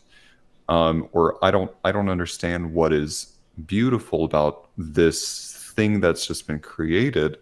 The song that comes to my mind is from Sondheim's Sunday in the Park with George, and it's at the end of the Act One finale, where the painting that he's been working on for the entire act is finally displayed before the audience.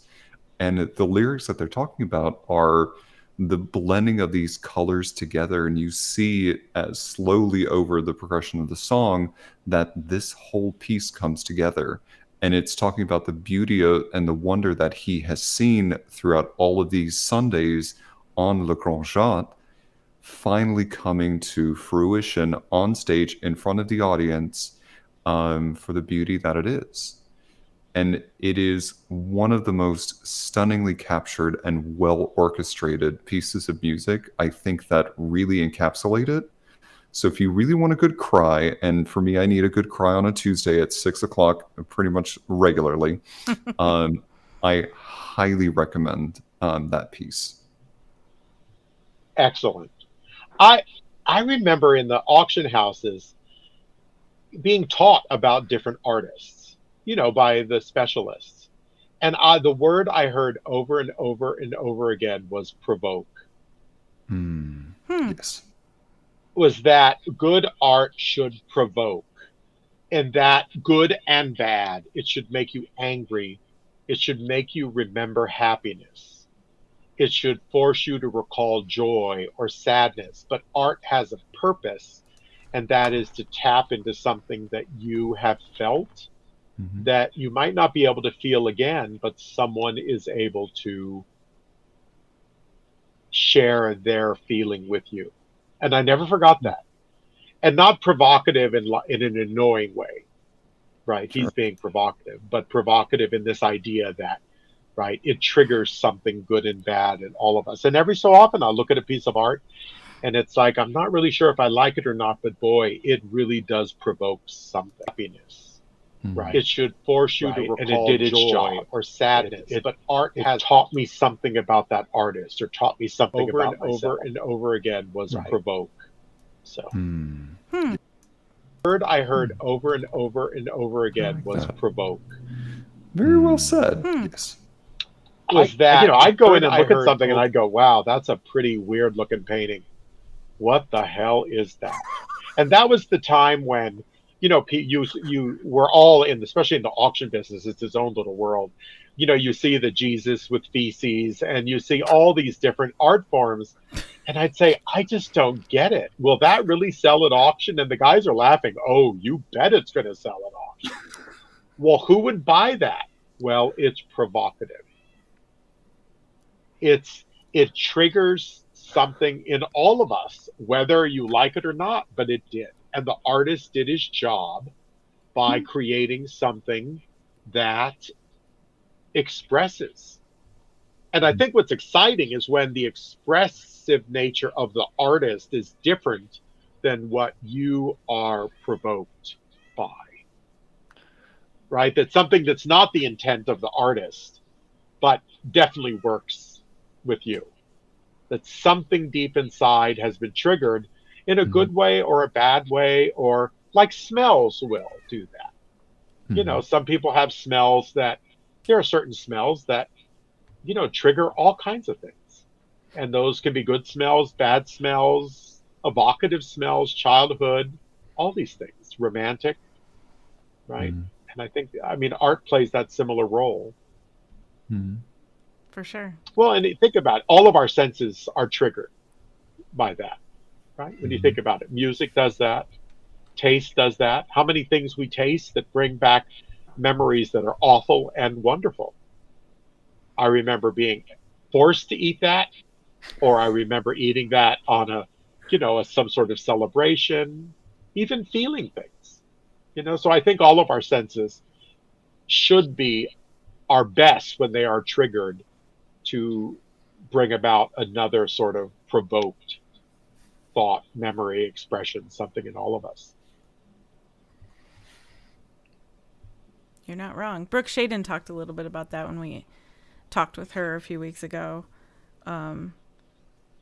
about like how she, when she creates art, she's a fine art photographer, and she talks about like what she was trying to do versus what she hears feedback on about what was the thing that touched her audience. And she's surprised by it, but she's thrilled by hearing what, you know, that part of what thrilled her was what people were touched by, or what their vision of her art was versus her message. Years ago, I was able to take one of Ansel Adams' last classes in Yosemite Valley, and you know, his black and white photographs. And my dad, I grew up with a dark room, and I still shoot with a Rolleiflex. I still like doing black and white. But I remember asking him what motivated him and what do you see that you like. And he says, I think he said, I'll never forget that one of the most amazing things is to see something unusual at the time and photographing it and hoping after you've developed it that then it does its magic. Not just at the time where you're photographing it, but when it's done and then looking back at your image and going, wow, I didn't even think of that at the time. I didn't see that symbology. I didn't see the meaning. And that always got me excited. My daughter does some serious photography, and we all do in this house. And there is something really magical there, right? That you take a picture and then years later or months later, you look at it and you go, oh, not that you didn't see that, but you didn't see into that, right? And I think life is like that too, right? I think there's something wonderful about studying our memories and going, wow, at the time I missed the whole point, right? Yeah. And now, right?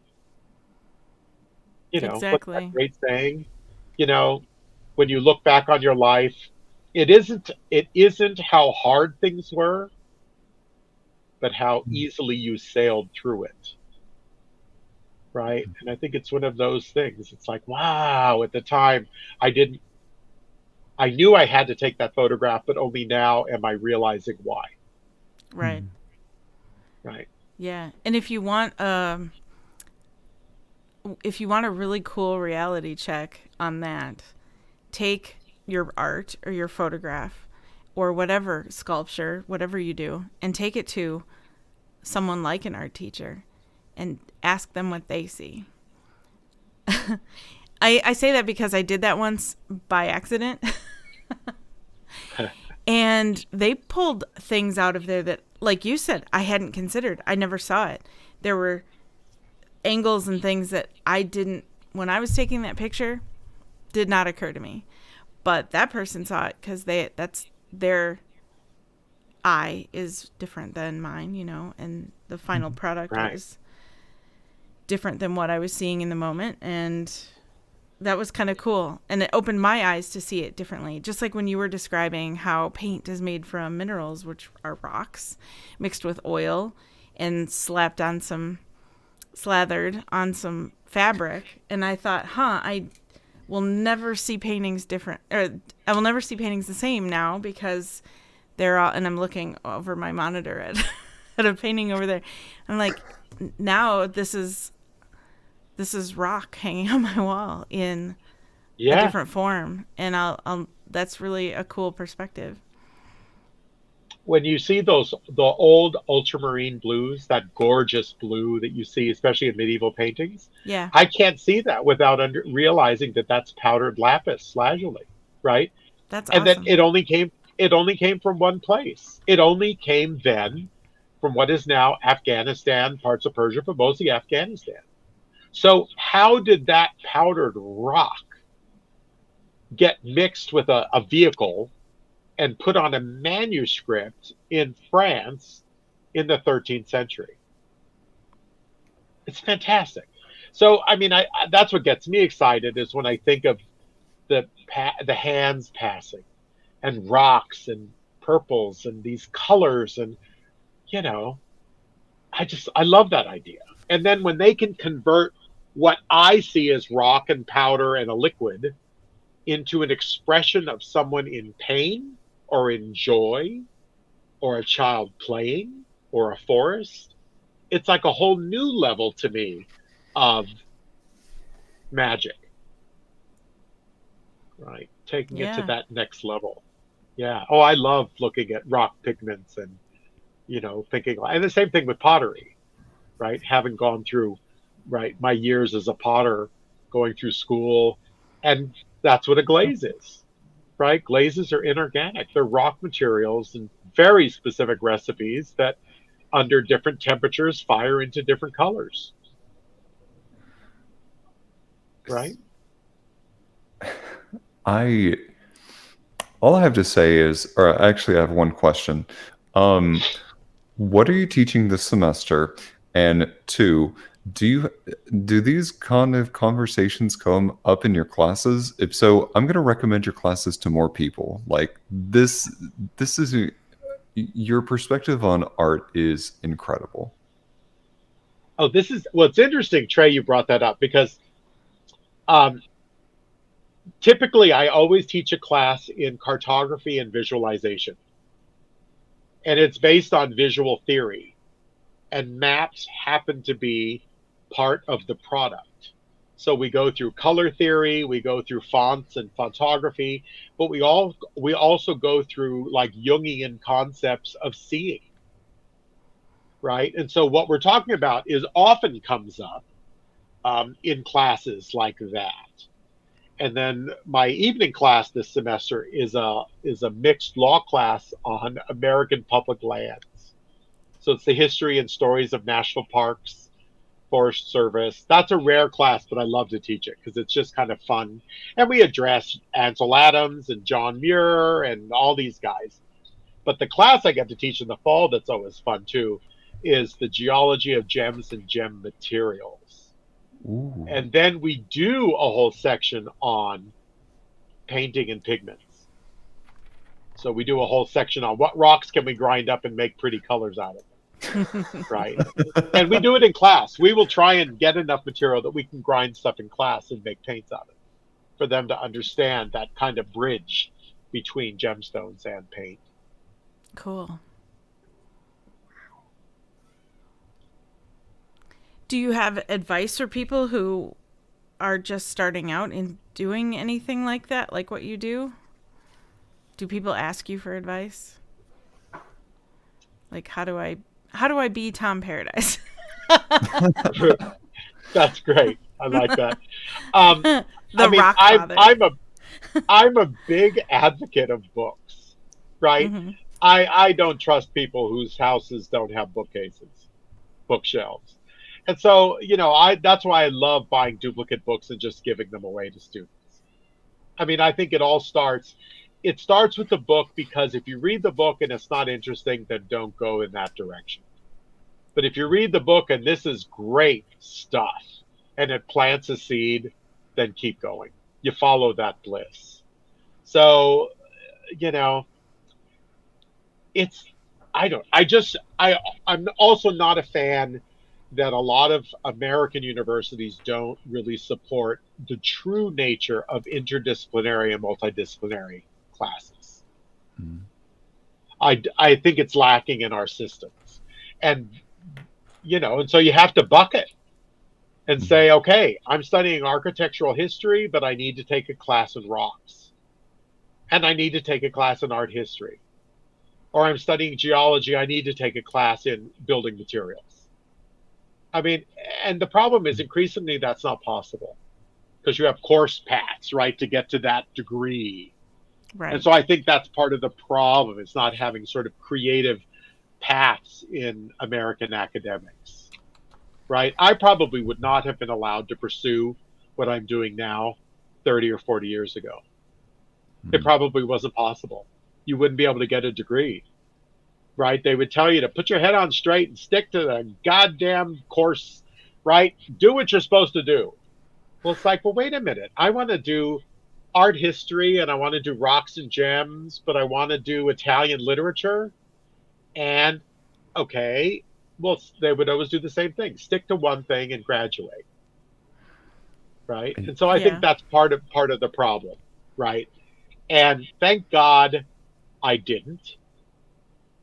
Now, as an undergrad, I surprised myself. I did graduate in 4 years. That surprises me. But it's also the way my head works.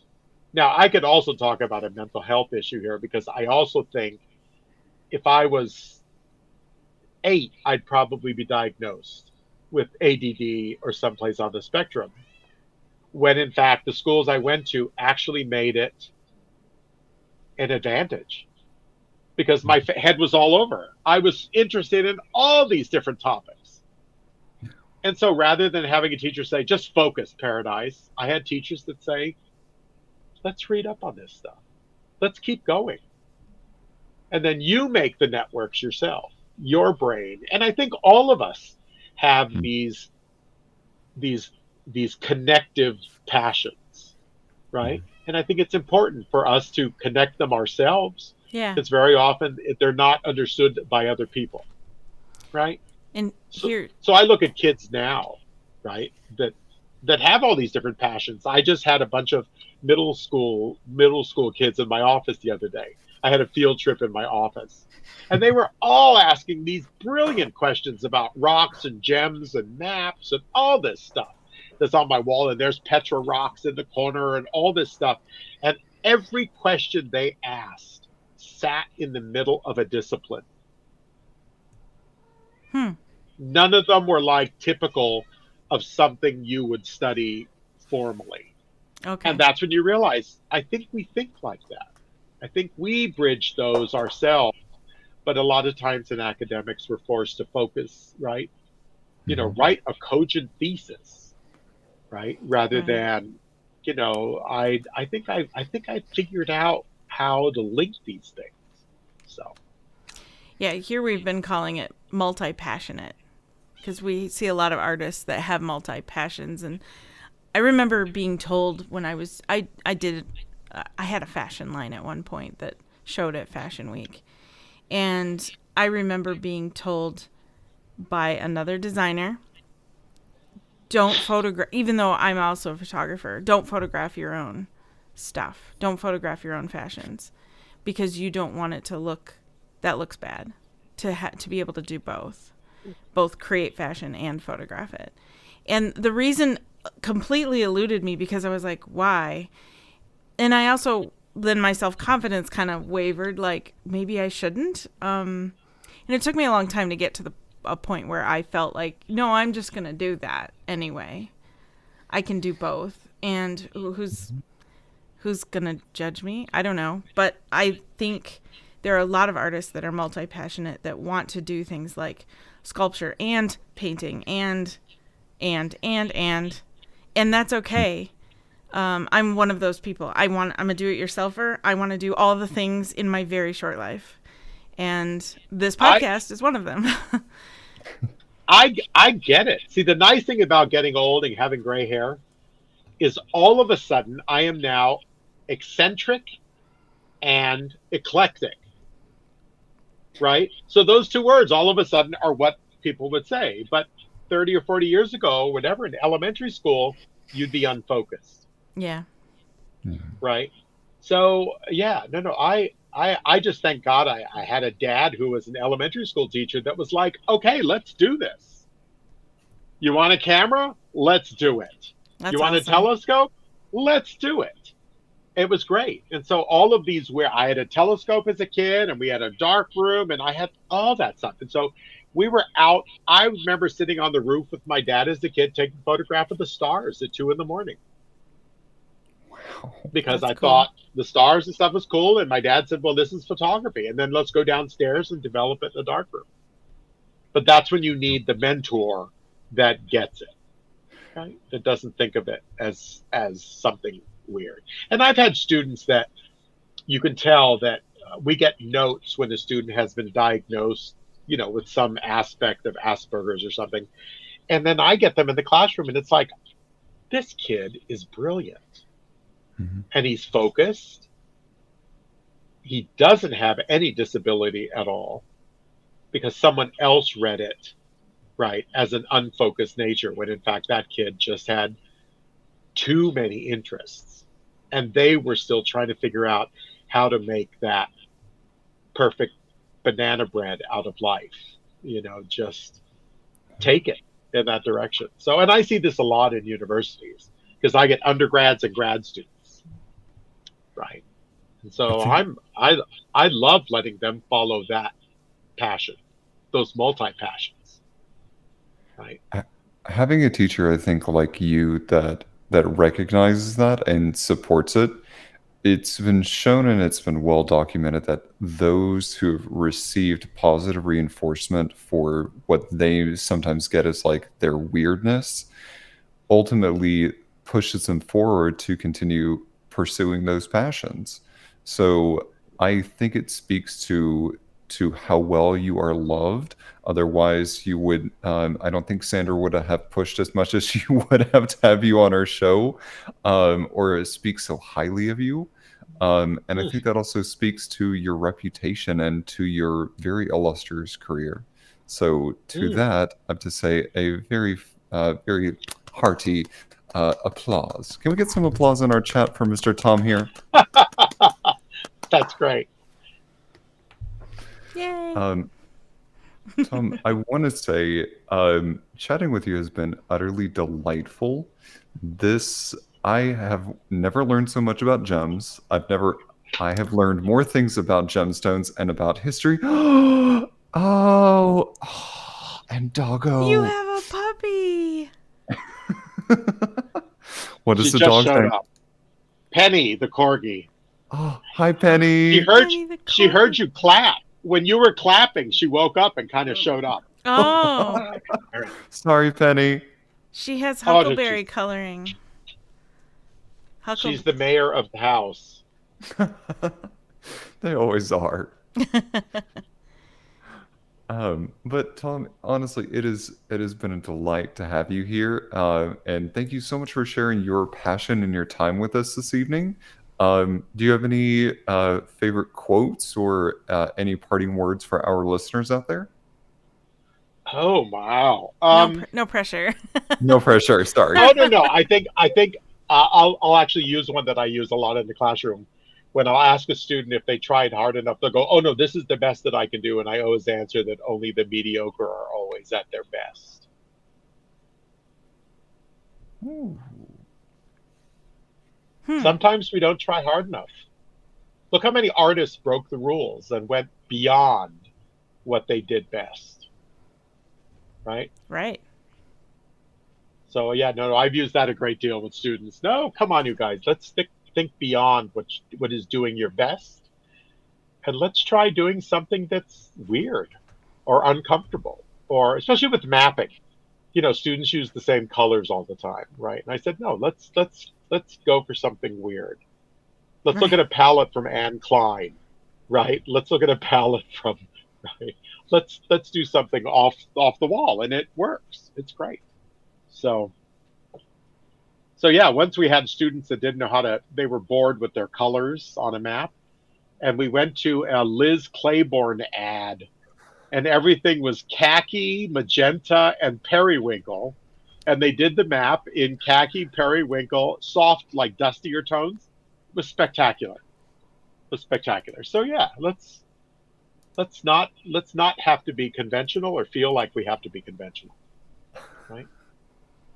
That is brilliant. And if you have pictures saved of those, I would love to see those because that sounds incredible.